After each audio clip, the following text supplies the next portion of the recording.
They said I would rest, that I was a gift. But they locked me away in a shelter, like someone abandoning an old piece of furniture.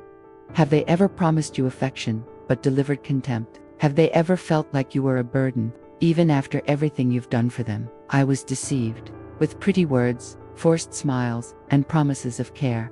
My son told me it would be a therapeutic spa, a week of my own, away from the noise, with massages and tea in the late afternoon, and I, foolishly, believed him.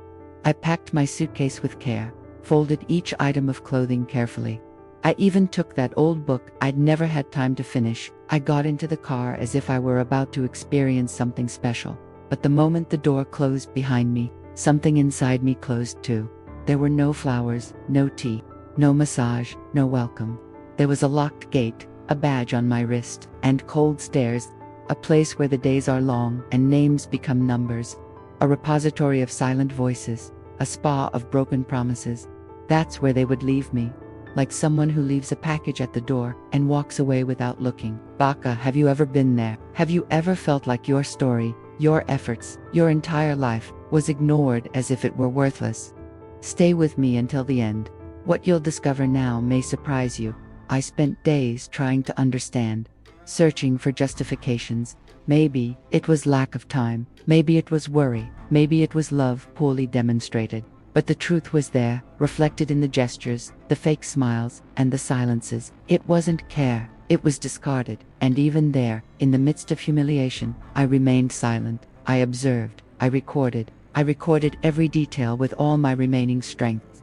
Because something inside me told me this story wasn't over yet, that this pain would still become justice. They underestimated me, as many do with people my age. They think we're weak, forgotten, and insignificant. But what they didn't know is that I had a plan, and that every tear that fell on the pillow of that cold bed would be used, because this wouldn't be just another case of institutionalized abandonment. Absolutely not. Abandoned elderly, not me. My whole life I've been called strong, but only now have I discovered what that really means.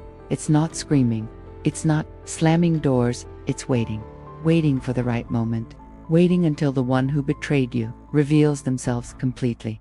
And when it did, I was ready. But that part, I'll tell you in a moment. First, I want to ask you something. If anything in this story has upset you, leave your thoughts in the comments below.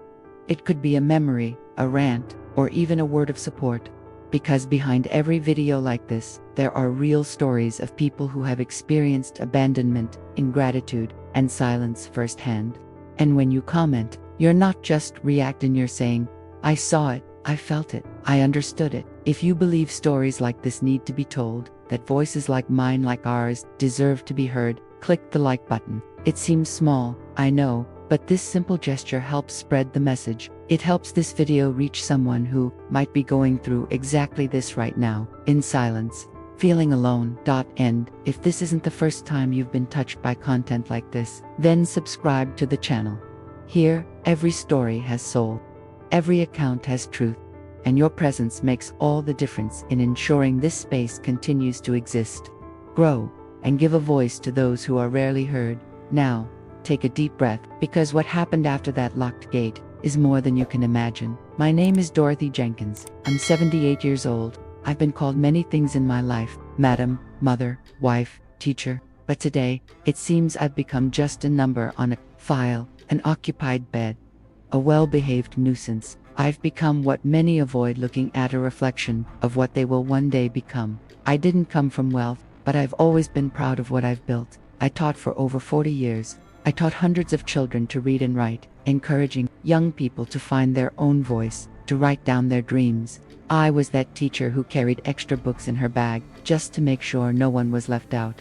At home, I was a mother of three children who grew up listening to bedtime stories, with snacks in their backpacks, and a little love note hidden between their notebooks.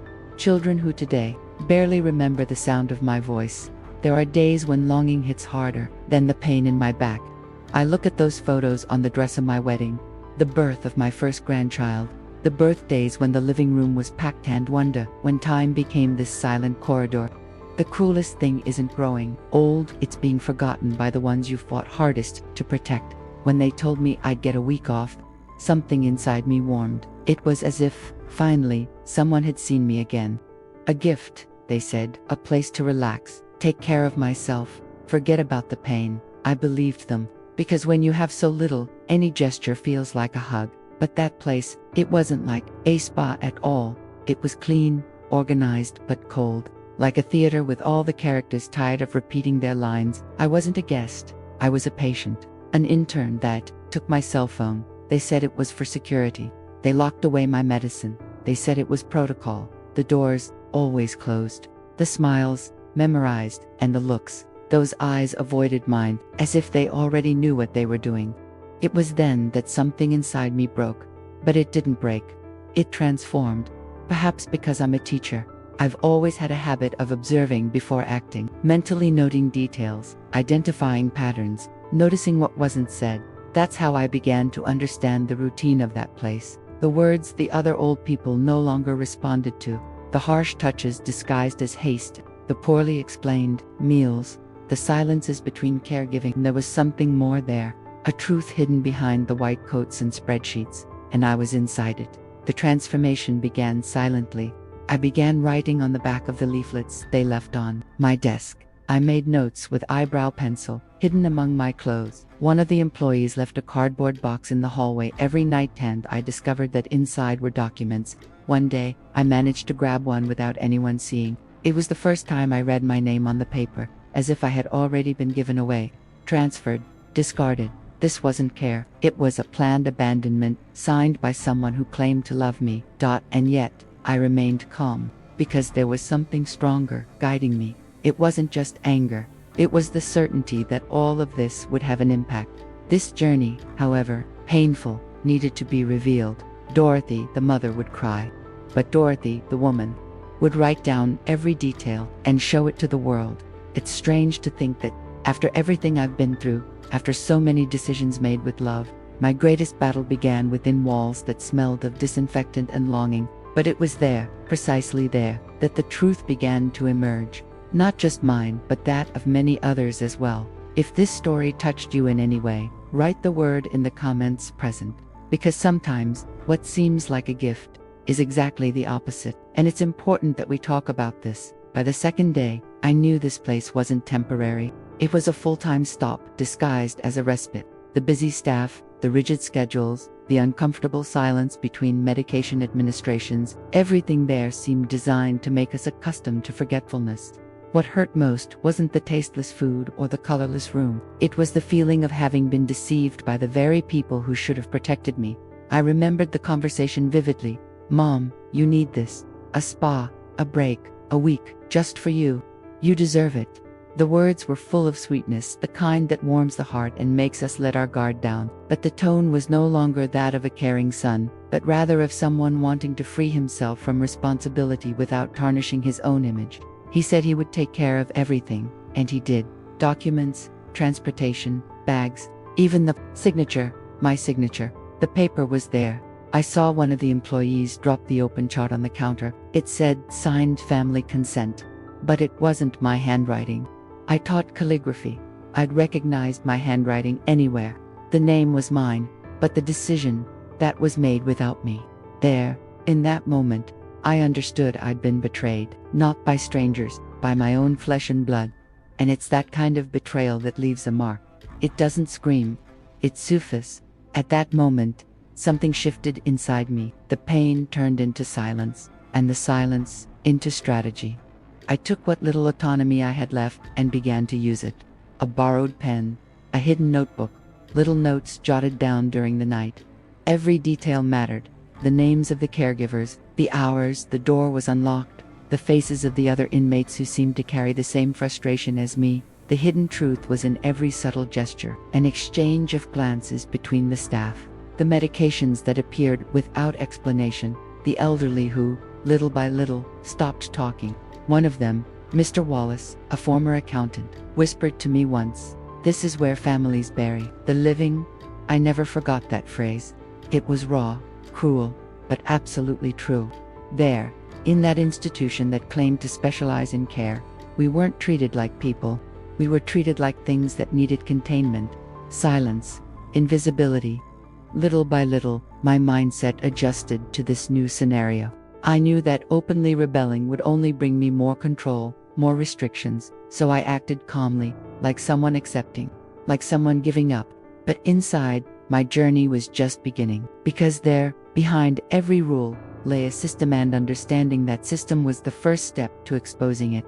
I didn't just want to get out, I wanted to expose what was happening. Show how supposedly careful decisions can hide the most perverse kind of abandonment. The revelations didn't come all at once, they came in pieces, like a puzzle patiently assembled, and each piece brought me closer to a greater truth. I wasn't the only one, I wasn't the first, and I certainly wouldn't be the last.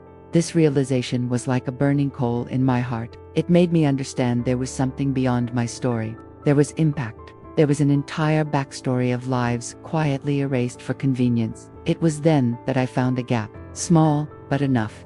And there, for the first time, I began recording, with images, with evidence. Because an old woman's word can be discredited, but a recording that speaks for itself. If you got this far, write the word in the comments signature, because it was through one that it all began, and it is with another that something much greater will be revealed.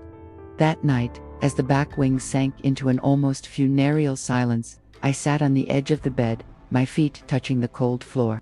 The dim light from the hallway filtered into the room through the crack in the door, but my eyes were already accustomed to the gloom. I heard the nurse's footsteps passing by, heard the metallic clang of the locks adjusting, even heard the suppressed moan of someone crying in the next room, but inside me, everything was silent, because what dominated me there was no longer fear. It was clarity. I don't know if it was time, pain, or the repetition of the same old days, but something changed. Suddenly, the woman who waited for coffee at 8, for a change of clothes at 10, for her medicine at noon, stopped waiting. It was as if that constant pain had become something else, a kind of force silent without a scream, without a scene, a revolt that organizes itself, that doesn't need to be seen to be lethal. And it was in this state of transformation that I made my decision. I wouldn't die there. And, above all, I wouldn't die in silence, in the inside pocket of an old blouse. I'd folded myself when I arrived here. There was a small, light, almost forgotten object. My old, digital recorder. I used to use it to record passages from books or stray thoughts at night, when my memory played tricks on me. It was an old habit, but at that moment it felt more relevant than ever. I picked up the device with trembling hands, not from weakness, but from excitement. There was my instrument of resistance. I took a deep breath.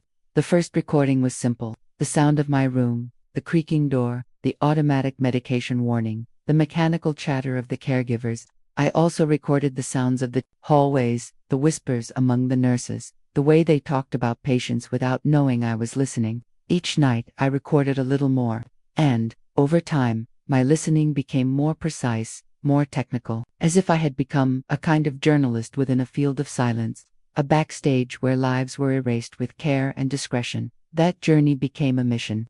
I knew I was dealing with a system where the truth was a threat, so I had to learn to be invisible, to walk slowly, to even appear disoriented.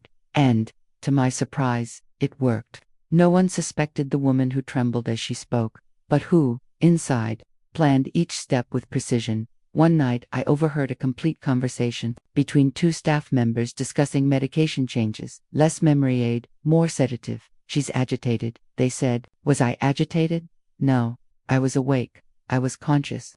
And, above all, I was documenting everything. Because more than proving my own sanity, I wanted to show the insanity of what they were doing there, to me, to others. During the day, I smiled. I followed the rules. I replied, okay, even when my soul cried out for help. But at night, I was different.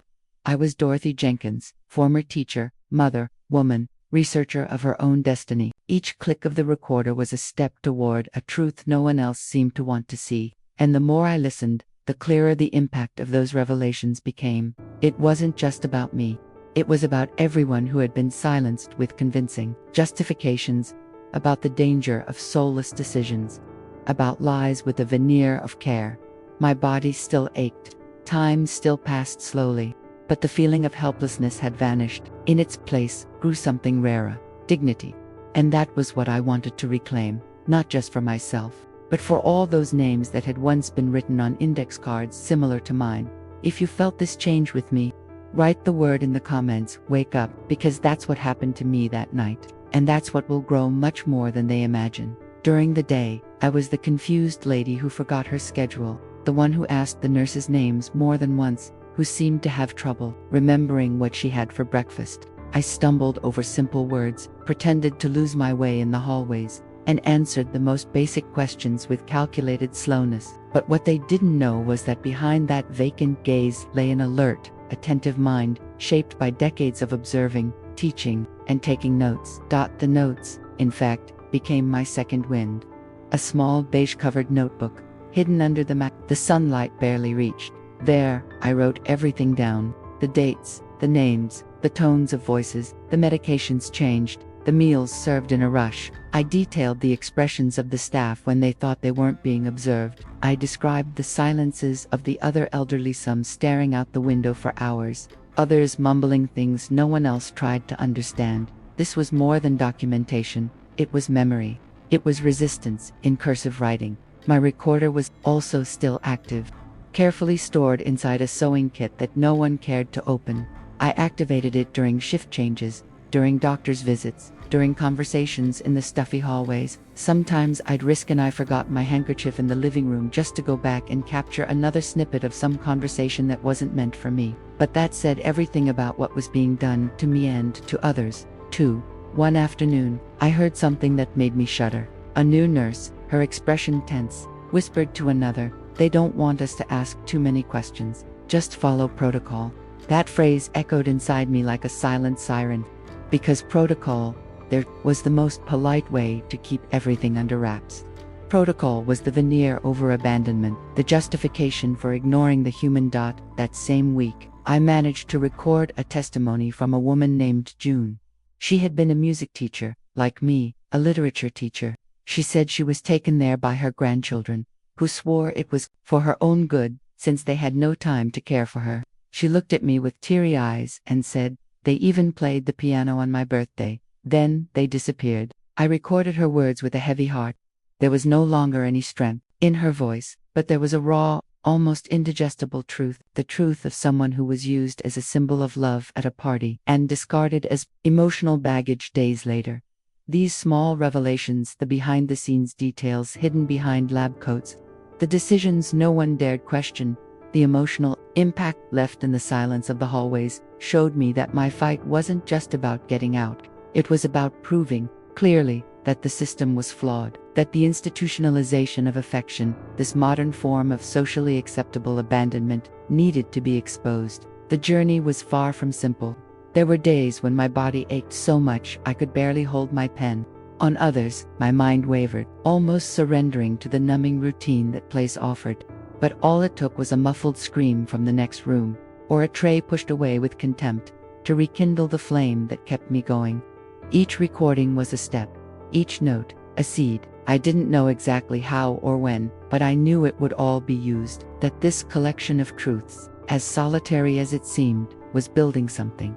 And the curious thing is that the more I feigned weakness, the more they underestimated my presence, an effect that, though cruel, allowed me to move between spaces, hear what I shouldn't, and build a complete map of that parallel universe called care institutions, a place where people are called cases, where their stories are reduced to codes, and where dignity is often seen as an obstacle to practicality. At night, in the silence of my room, I would reread everything, and even though I was tired, exhausted at times, I felt something growing inside me. It wasn't hope in the romantic sense. It was conviction. The conviction that the truth, even when hidden behind padded walls, always finds a way out.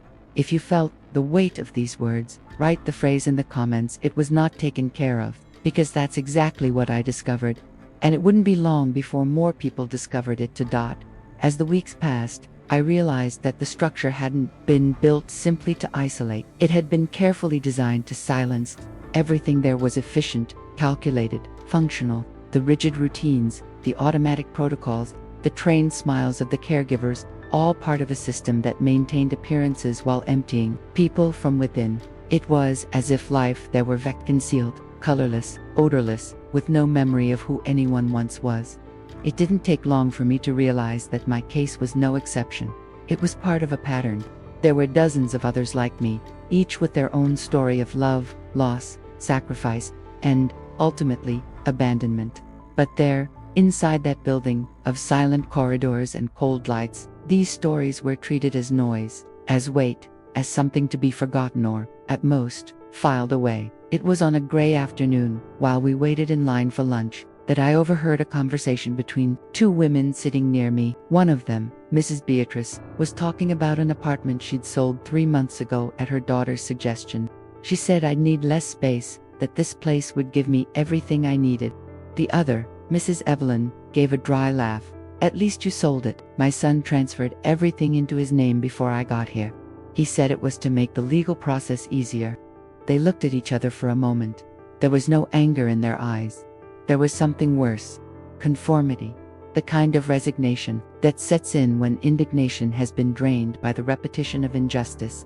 Those conversations made me understand there was much more to that place. It wasn't just a shelter. It was a machine where elderly people arrived with emotional ties and left with contracts, properties, and dignity shattered.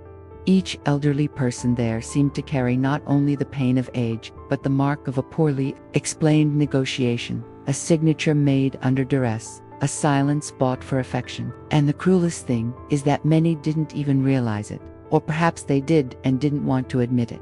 After all, accepting that abandonment came from someone you raised with love is something that hurts deeper than any physical wound. Started asking more questions, surreptitiously, with that calm demeanor of someone who just wants to talk. And I started putting the pieces together. I saw that many of the rooms hadn't had visitors in months, that the same excuses kept coming back. They're busy, they're traveling for work, they don't want you to get tired. I discovered that some of the inmates' documents were centralized in the management with signatures that not everyone remembered giving, and that the caregivers, even the kindest ones, had been trained not to ask questions, just to carry out tasks. Their job was to keep everything running. And running, there, meant no one bothered. It was at that point that my outrage stopped being personal. It was no longer just about what had been done to me.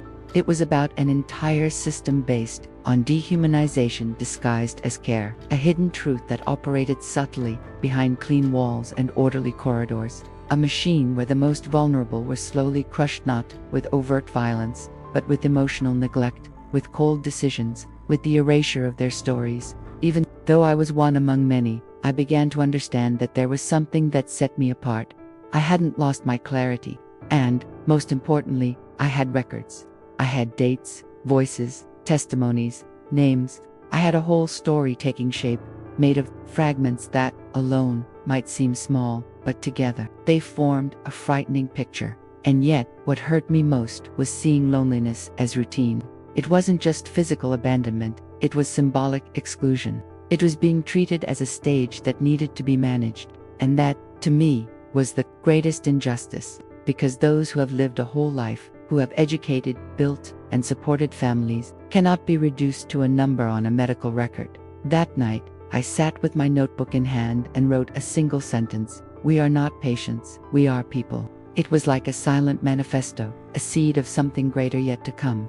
Something that, sooner or later, someone would have to hear. If this made sense to you, write the sentence in the comments. We are not numbers. Because that's exactly how we feel when the world chooses to forget. It was at that point that everything inside me became clearer. I could no longer just observe and record.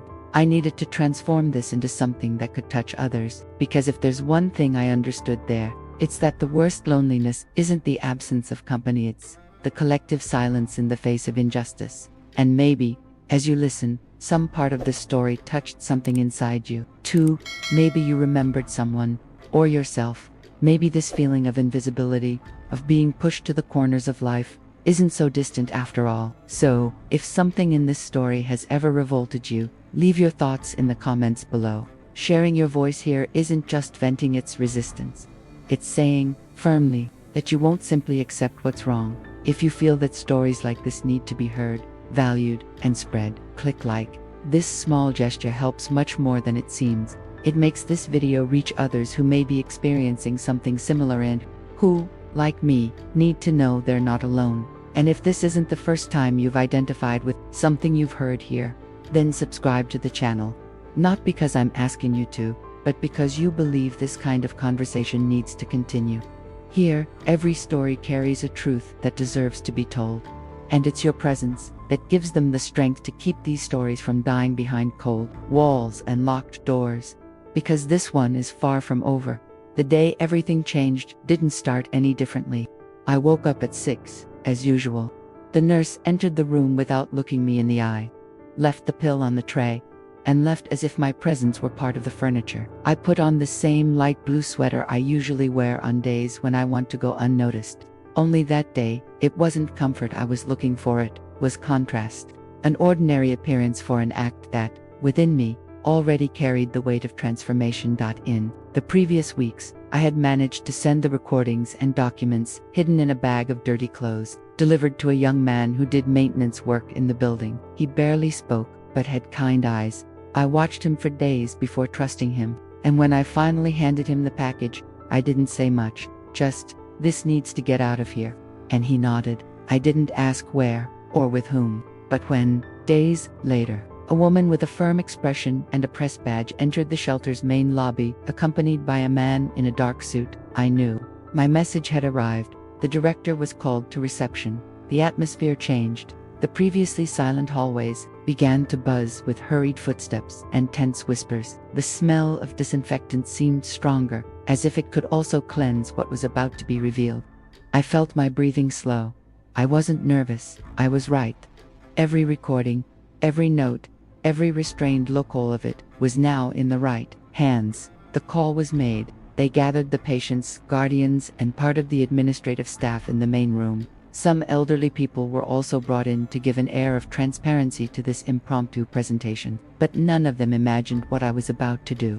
When I entered, leaning on my cane, their looks were divided between contempt and indifference. To them, I was still just another elderly woman with a distant look. But inside, I carried every second of that perverse system. I walked slowly to the center of the room and stopped. The journalist was holding a black folder. The lawyer was adjusting the papers on the table. And then, calmly and without hesitation, I said, "My name is Dorothy Jenkins. I'm 78 years old, and I recorded everything." Silence fell instantly. Some tried to laugh, as if listening to a confused fantasy. Others froze, but no one spoke. I continued. "For weeks, I've documented what happens in here, the decisions made without consent, the medication mix-ups, the disappearances of belongings, the contracts signed by people who aren't fully aware of what they're doing. I feigned confusion. I feigned vulnerability, and you believed me. But while you treated me like a burden, I recorded every detail." At that moment, the lawyer stood up and placed the documents on the table. It was like opening a wound in front of everyone. Raw, real, indisputable. The director tried to interrupt. She said it was a setup, that the recordings couldn't be taken seriously. But the journalist simply opened the folder and showed the photos of the forgotten elderly, the audio recordings with phrases that silenced any argument, and the signed papers with dates that didn't match the official versions. It wasn't a denunciation. It was a revelation. The hidden truth laid bare in a firm voice and teary eyes. As they spoke, I stood there, standing. I no longer needed to prove anything. This was catharsis, the silent revenge of someone who had been treated as invisible, and who, without shouting, made the world hear. My name was there, now, being spoken with respect. Not because someone decided to value me, but because I myself had taken back what had been stolen from me, my voice. If you felt the strength of this change, write the phrase in the comments. I heard everything, because it was by listening, in silence, that I began to change everything, and what came next was even greater. What came next was like a slow dawn after entire cloudy nights. Nothing happened with fanfare, nor sirens or applause, but every small consequence seemed to carry the exact weight of the truth that had been ignored for so long. The shelter director resigned the next day, officially, for personal reasons. But what leaked behind the scenes was something else. The complaint was already in the hands of the authorities. Contracts involving inmates' assets were reviewed. The facility's accounting began to be investigated line by line, and families who had signed dubious documents began to be called to testify. The shelter's name appeared in the newspapers. Small at first, but growing with the passing of time. One of these articles featured my story as its starting point. Elderly woman records routine at shelter and reveals legalized abandonment scheme. That was the headline. My name was there, printed, and for the first time in a long time, it wasn't followed by patient, case, resident. It was Dorothy Jenkins, woman, whistleblower, active voice. I saw the report on a small TV set up in the back room of the institution. A few staff members looked on uneasily. I just took a deep breath, not with arrogance, with relief. The impact was greater than I could have imagined. I received letters from people who had relatives in similar situations. People who said, "I thought my mother was exaggerating," or "Now I understand what my father was trying to say in his silences." The truth has this power. When it emerges, it seems to illuminate even what we previously chose not to see. Because it's not easy to face the possibility that those we love may be being mistreated in our place. It's not easy to admit that the promised comfort may actually be a sophisticated form of distancing. What about my son? Well, he was called to a hearing regarding the assets he had put in his name. They discovered the forged signature. The judge was blunt: restitution and loss of inheritance rights. The defense tried to claim mental confusion on my part, but the recordings showed exactly the opposite. They showed lucidity, coherence, and most shockingly intent. They showed a woman who knew what she was doing, and who did it because she had no choice. He didn't ask for my forgiveness. He didn't contact me, not even afterward. And that's okay. Sometimes justice doesn't come with hugs. It comes with silence, with distance, with awareness. The other families also changed their behavior.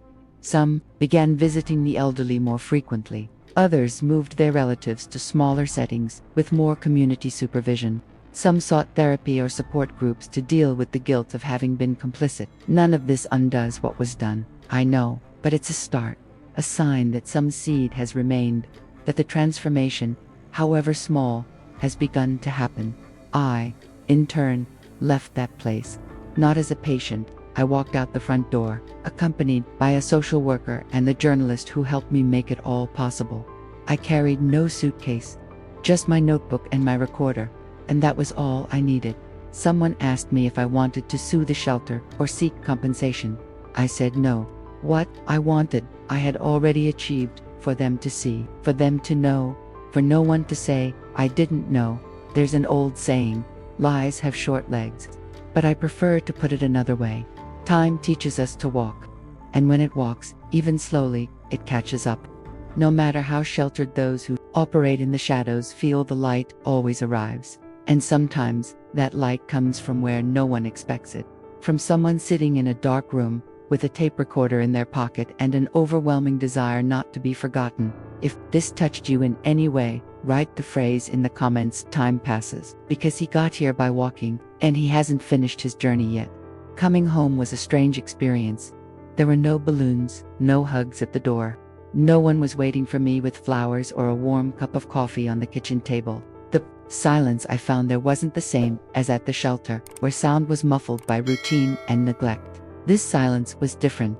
It held weight, history, and echoed with too many memories. Every corner of the house seemed to hold a version of me that no longer existed. The woman who left long ago, confident she was loved and cared for, wasn't the same woman who walked through the door now. That one, he believed. This one, he knew. I gained my freedom, but the title of mother, that fell by the wayside. Not that I rejected it. I carried it for years with the greatest pride. I gave my time, my youth, my strength, everything for that role. But the way I was treated, the way I was discarded, made it clear that for them, that title was already gone. Maybe they don't even realize it. Maybe, deep down, they think they did the best for me. Maybe they even think I exposed them out of revenge, but that wasn't it. It never was. I just wanted to be heard. I just wanted to show that behind the word elderly, there's still a whole person, a heart that feels, a mind that observes, a life full of the past and still full of value. The days at home passed slowly at first. It took me a while to adjust to the silence, which wasn't imposed, but voluntary. I slept little.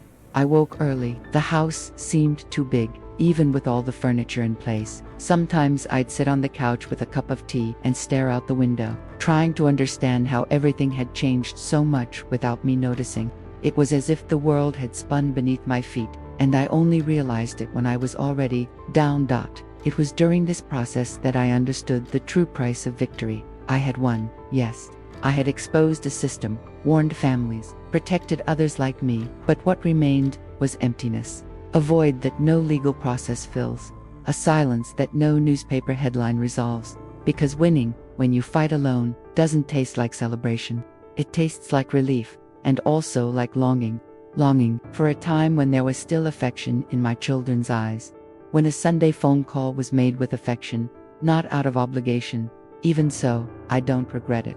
If I had to go through it all over again, I would. Not because I'm strong. That word has become almost a cruel compliment for those who are beaten in silence, but because today I know the weight of my voice. I know that what we record, when it comes from the right place, has the power to touch, to transform, to awaken consciences. I've received messages from people I've never met in my life, saying that my story opened their eyes, that it prevented hasty decisions, that it sparked important conversations at home. And that, to me, is worth more than any reconciliation that would only come from shame or guilt. I still have days when sadness hits, when I find myself staring at my phone, waiting for a connection I know won't come. But I also have days when I feel whole, days when I reread my notes and realized the strength I didn't even know I had. Days when I remember I wasn't just a victim. I was a witness. I was a bridge. I was courage. Today, every corner of my home is more than a physical space. It's a reminder of what was and a reminder of what can be. I walk through it slowly, with firm steps. I no longer carry sorrows on my shoulders, only scars, and scars, unlike wounds, no longer hurt, they only teach. If you've ever had to go it alone after fighting for something fair, write the phrase in the comments, victory has a price. Because sometimes the greatest achievement is not what we recover, but what we learn to let go. If you've made it this far, it's because something in this story resonated with you. Maybe it was a memory, a forgotten feeling, or simply a desire to see the world more truthfully. I'm happy about that, because, in the end, the only thing that truly changes things is when someone decides to truly listen. If this content made you reflect, if it touched some part of your beliefs or feelings, subscribe to the channel. We continue to bring you stories that speak to the soul, not just the eyes. Stories that don't demand attention, they deserve it. And if you can, leave a like too. Not just for me, but for all the voices. This video silently carries .o, and write the phrase here in the comments, this story got to me. That way I'll know you stayed until the end on that. Somehow, you walked with me through it all. There's a video here that goes into more detail on this topic. Click it and follow along with me there. Because there are things we only truly understand when we take a closer look.